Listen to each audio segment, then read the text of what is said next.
Hi, Andy. Hi, Victoria. Today we have the world famous Arianna Huffington and also her new medical director at Thrive Global, Dr. Aaliya Yaqub. I met Arianna a very long time ago, Victoria, and have kept in touch with her over the years and have been fascinated and delighted to see the kind of work that she's doing, which really overlaps with our work. And she really shifted her focus because she started with Huffington Post, and today she runs a health and wellness company. Yep. Let's talk to her.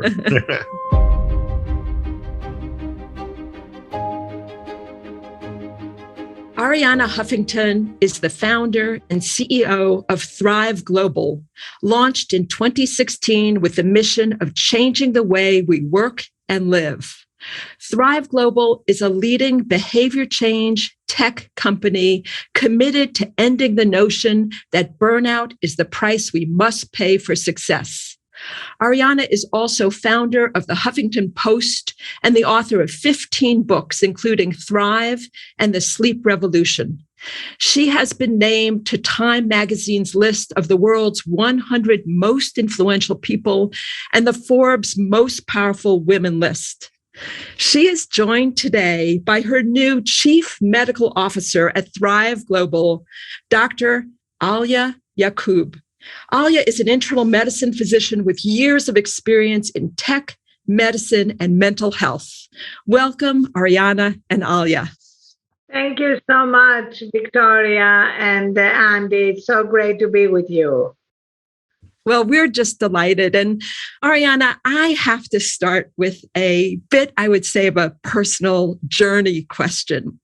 For so many years, you have had a powerful public voice. And I'm wondering if you'd be willing to tell us about the developmental life stages you went through to become the person you are today, leading Health and Wellbeing International. Any lessons that you've learned? Well, definitely it all starts with my mother. I was brought up in Athens, Greece, and she had an incredible kind of intuitive and instinctive sense of health and well-being and bringing joy into life. And cooking was an incredible way. She always brought the family together and everything had to be fresh. She was very opposed to anything fast. So she was probably one of the early adopters of the slow food movement. And then moving to England and the States and adopting, unfortunately, a lot of what you described at the beginning, Victoria, this delusion that I had to be always on and power through exhaustion in order to get everything done. Until finally in 2007, 2 years into building the Huffington Post, the divorced mother of 2 daughters, I collapsed from exhaustion and burnout and hit my head on my desk, broke my cheekbone. And that was the beginning of my journey to incorporate wellness practices into my life and bring all this content and awareness into the Huffington Post. And finally in 2016, leaving to build Thrive as a behavior change technology company, helping people move from awareness to action. It's such an amazing journey that you've had. Are there any things you want to point out for people who are trying to follow in your footsteps? Well, best practices are everything we're incorporating in our Thrive Global app, which is only for the enterprise. It's not a consumer product because we feel working with workplaces makes it easier for people to adopt these healthier habits because the workplace is also a community. But we find that what works to change behavior, which, as you know, is always hard, what works is to bring together microsteps and storytelling. Small daily incremental steps, and then capture stories that inspire and empower others, and do it all around the whole human journey. So in our app, there are 6 journeys that include sleep and food and movement and focus and connection. Andy, you've often pointed to the power of story, and in many of your books, you share examples of people who have healed from challenging medical conditions. You sometimes suggest that someone finds someone with their very same illness and spend time with them to learn how they move forward. What else do you think in terms of this idea of small steps or micro steps? Well, one of my early books was 8 Weeks to Optimum Health, and I asked people in each week to make small but significant changes that build on each other. One of the commonest mistakes I see people make, and this is especially true of New Year's resolutions, is to try to make global change. And that's inevitably doomed to failure. Whereas if you do small steps that are realistic, you can lock them in place and then build on them. I think that's a much more useful strategy. And Aaliya, what are you seeing with your tech background, in addition to your internal medicine background, that's helping companies to empower their employees to make these steps? Yeah, absolutely, Victoria. So right now we're in such an interesting time because people are definitely feeling overwhelmed, having had this pandemic in our lives for the last 2 years with no end in sight. People are learning to cope with the stress that's occurring right now. And what we've seen helping really is teaching people to build resilience and teaching them how to deal with the stress. We know that acute stress is inevitable, but cumulative and chronic stress is really what leads to all of the inflammatory issues, the chronic conditions that we're seeing, that we want to stop that chronic stress from happening. And so equipping them with the tools, whether that's deep breathing, box breathing, positive affirmations, reframing your thoughts, using resets, which at Thrive is such an incredible tool that I personally have the benefit of using in my daily life, which is, a 60-second piece of music with your favorite imagery. And it really is just a tool that helps you intervene in that acute stress and move from the sympathetic nervous system to the parasympathetic nervous system. So these are some of the tools that we're using that are helping people cope with this difficult time, and not just cope, but actually come through it with greater resolve and greater resilience. So that's one of the strategies that an individual can use. And I agree, resilience training is incredibly important. At the same time, Arianna, you recently wrote that health is a first mile problem, and you point to some of the social determinants of health and how really hard in many ways they are to change. That often requires policy change, societal changes. For example, we just interviewed Dan Buettner, who is doing his Blue Zones work with different cities. And there he's trying to implement policies that help people so that the healthiest thing to do is also the easiest thing to do. And I'm just interested in hearing, what are you exploring as your company partners with other organizations to make them healthier? Well, obviously, first of all, you have to make individuals healthier. And organizational guidelines help. Like if you are working in a place where you're expected to answer emails and text in the middle of the night, it's going to interfere with your sleep cycle. But we really believe that while we are waiting for legislative changes like family medical leave or addressing the social determinants of health, which are catastrophic in many areas like food deserts, there are things that people can do right away to begin improving their health. And we're seeing that in our work with Walmart. We are working with hundreds of thousands of store associates. And we are seeing that when they begin to implement these small micro steps, as Andy mentioned, every day, they see real tangible results. They see real weight loss, which often can lead to a reversal of diabetes or hypertension, even though we are not in the medical field. We are only in the behavioral health field. But behavioral health can lead to real transformative results in health and mental health. And that's why we are urging everyone to focus on the first mile of health. As you know, we spend over $4 trillion in healthcare costs. And the vast majority is spent in the last mile, interventions once people are really sick, which obviously are important, but all the data is going in the wrong direction. skyrocketing increase in diabetes, in hypertension, in obesity. So we need to go upstream and address the first mile of healthcare. I'd like to hear, Arianna, your words of wisdom on sleep, because in my experience, that is such a problem for people today. I think it's gotten worse with the pandemic, but so many people seem to be not getting enough sleep or not good quality sleep. Yes, sleep, of course, has been an obsession of mine. As you know, Andy, you're very kind to give me a blurb for my book on the sleep revolution. And I traced, this delusion that sleep is for losers to the first industrial revolution, when we started revering machines, and after machines, software. And the goal with machines and software is to minimize downtime. But for the human operating system, downtime, sleep is a feature, not a bug.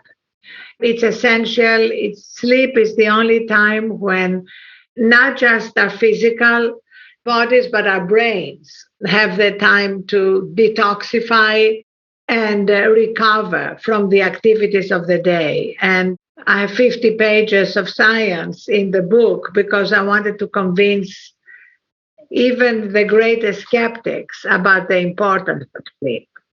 When I give talks about integrative medicine, I sometimes put up a slide that has two quotes.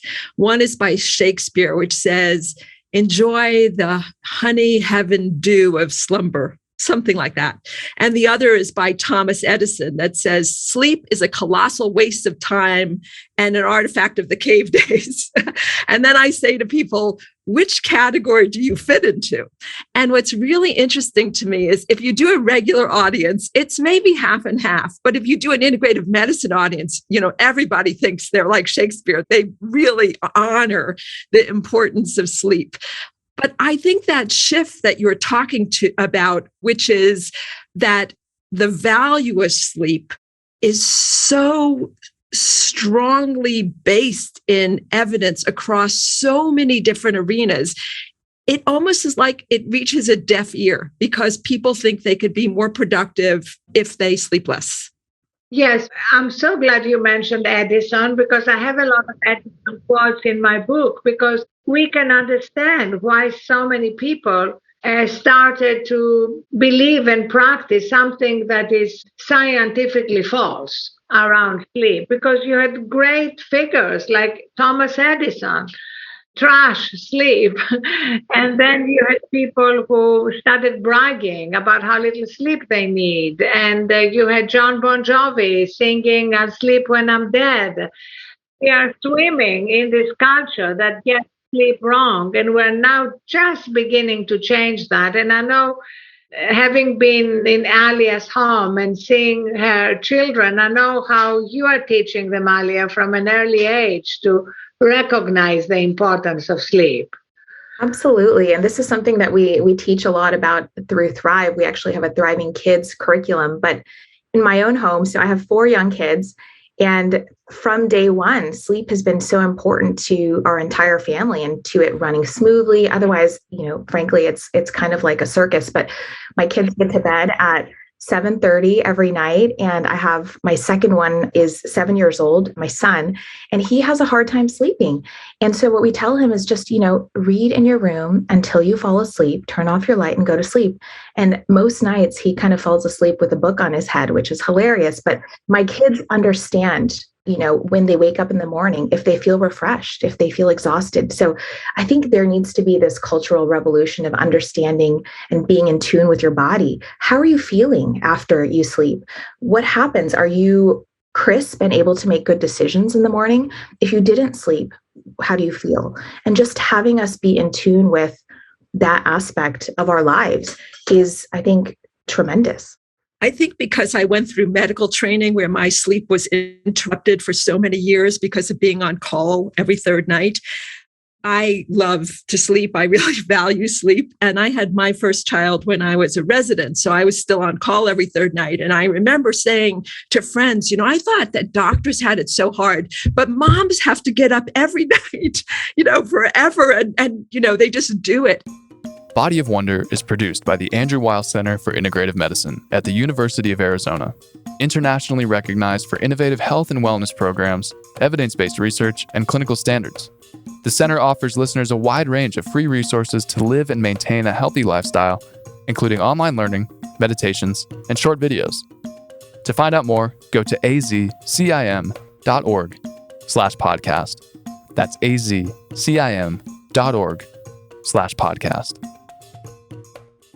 Arianna, I'd love to know what excites you the most. You have your fingers in so many pies and you're doing so many different things. What are you most passionate about? Well, I'm personally very excited about the work we are doing with frontline workers, because a lot of wellness and health information has been focused on people like us, frankly, who are lucky during a pandemic to be able to work from home.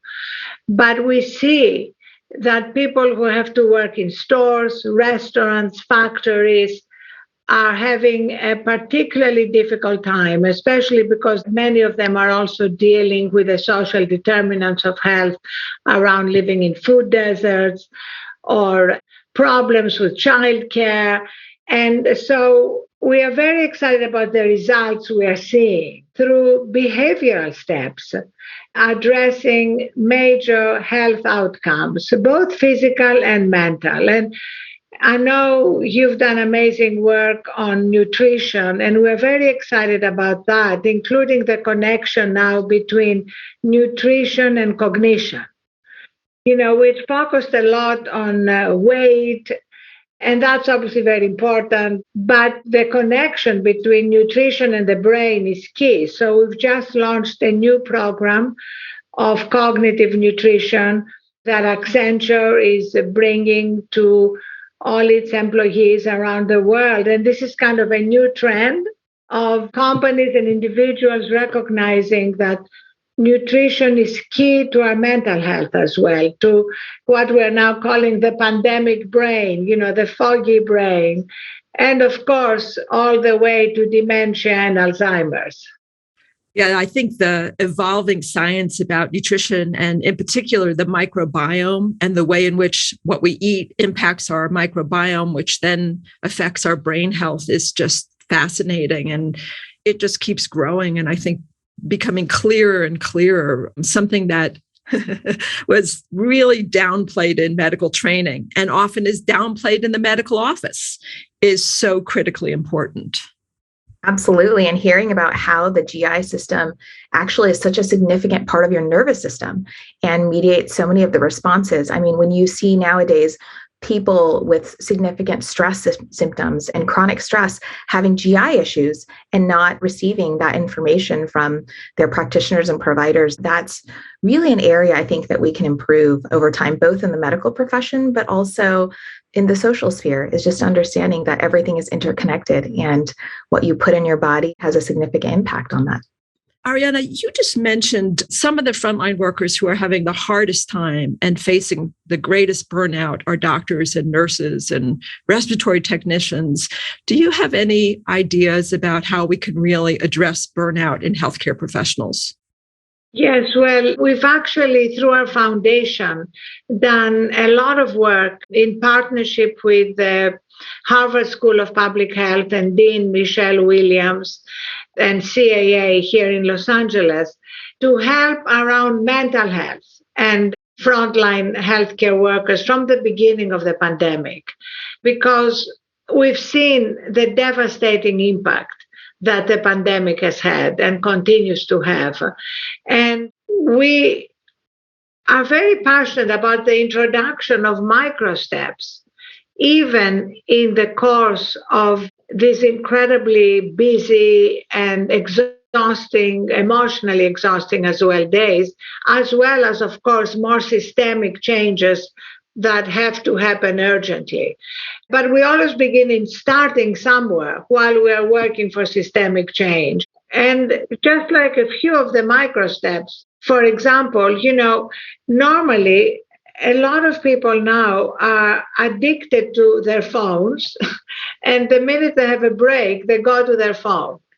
So if you take instead 60 seconds to focus on deep breathing or remembering what you are grateful for so that you can course correct from the stress cycle, it sounds very small, almost trivial, but it's amazing, as you know, how quickly you can move from the sympathetic to the parasympathetic nervous system. And we find in our work with doctors and nurses that these small steps, these small kind of stress interventions that Aaliya mentioned, resets in the course of the day, can have an impact, while, of course, we continue to work with greater urgency at the big changes. Such great advice. Thank you both so very much for the work you're doing, Arianna, for a lifetime of work, for your newest endeavor, Thrive Global, and the huge impact it's having internationally. And thank you for taking the time to speak with us. We're so appreciative. Thank you so much. And thank you for the amazing work you've been doing all the years. Thank you. Thank you so much for having us. Our pleasure.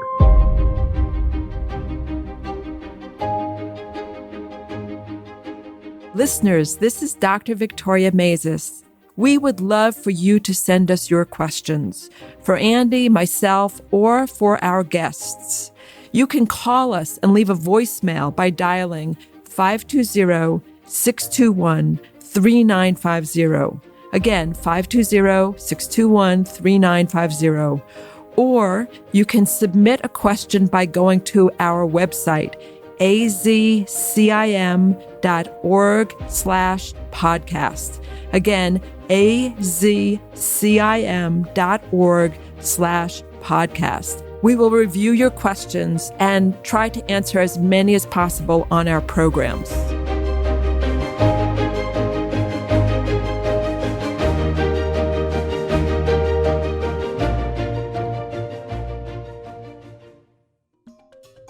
We hope you enjoyed this episode of Body of Wonder, brought to you by the Andrew Weil Center for Integrative Medicine. If you like the show, please rate us 5 stars, follow the show, and leave a review.